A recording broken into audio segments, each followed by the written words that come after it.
So in this section, we're going to concentrate further on pension transfer advice, and we are talking here about DB to DC scheme transfers or safeguarded benefit transfers, not to be confused with a pension switch, which is essentially a DC to DC movement.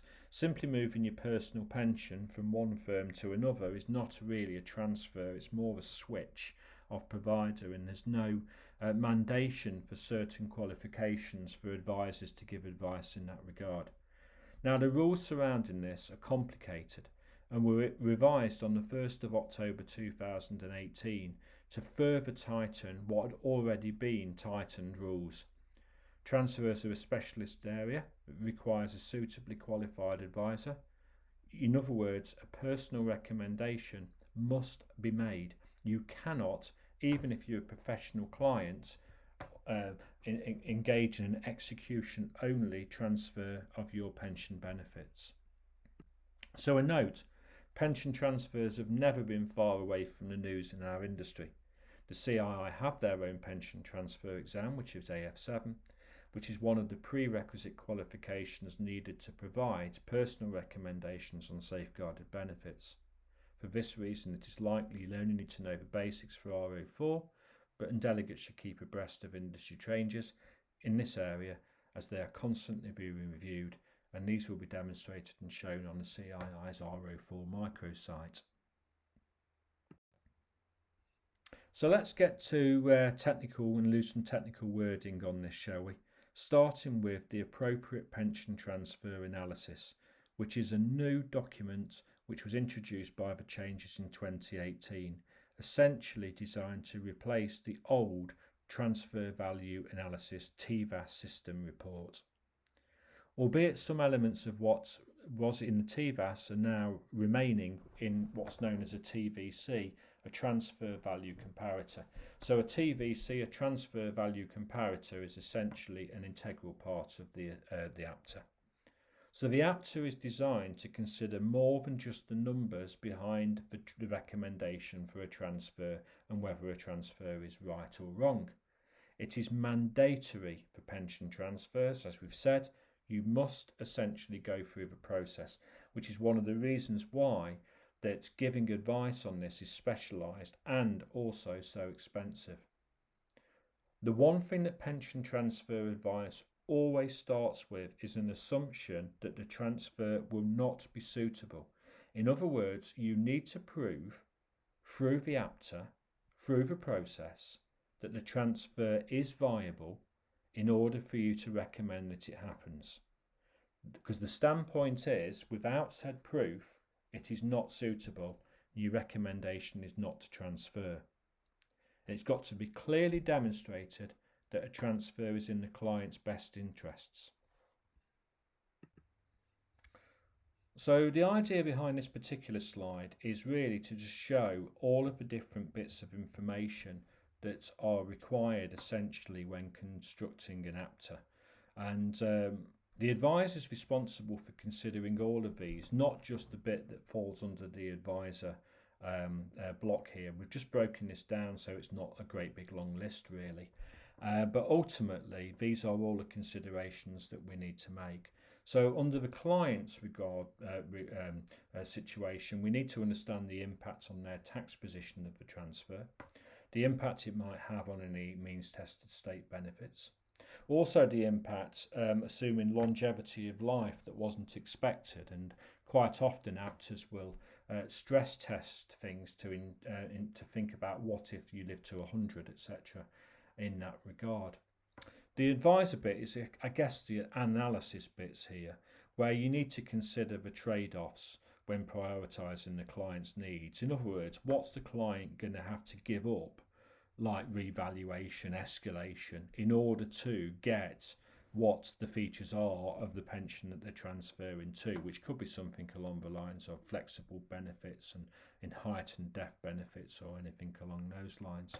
The advisor will also need to consider the rate of return based on the asset mix that would be recommended for the transferred funds, the charges concerned with the transfer, and also the charges that would be maintained within the pension fund that's going to receive the benefits. And that could include whether or not the transfer takes place as well, of course, because some firms will charge for the analysis document in its own right. There's also stuff that the APTA requires from both the seeding, the transferring, and the receiving scheme. So you're going to need to get scheme documents, you're going to need to get information to confirm that the receiving scheme is indeed a registered pension scheme, and you're going to have to compare essentially the benefits that both offer. And quite often this will also include, of course, a recommendation of what the receiving scheme will be and what the benefits are.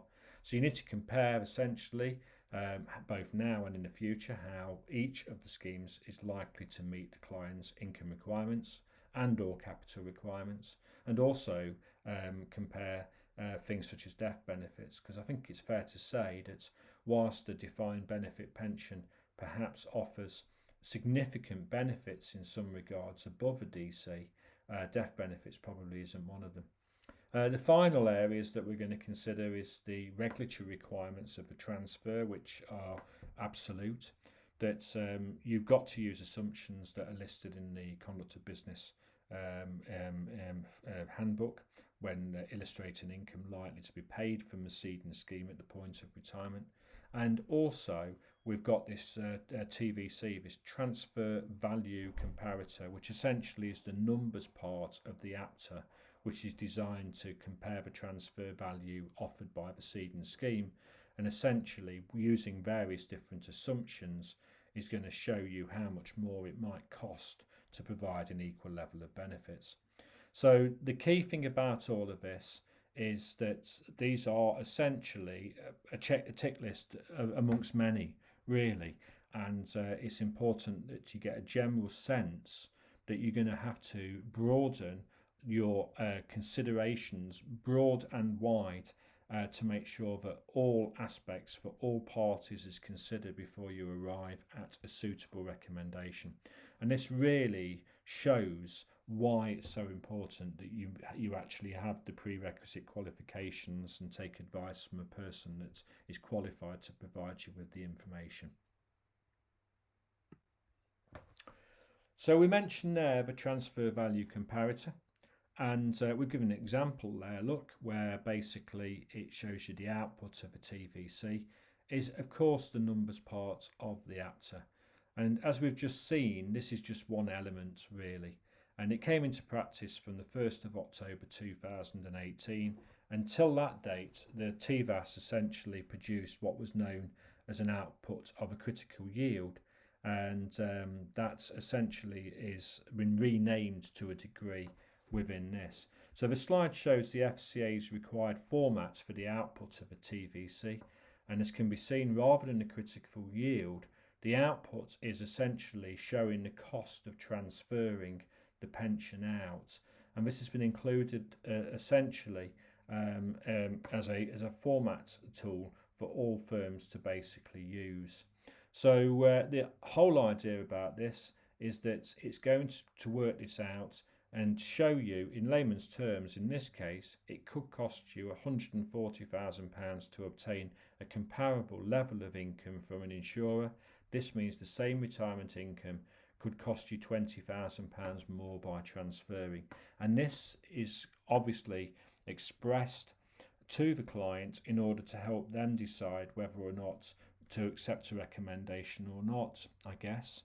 And the assumptions are specified by the FCA, which are used in this particular transfer situation.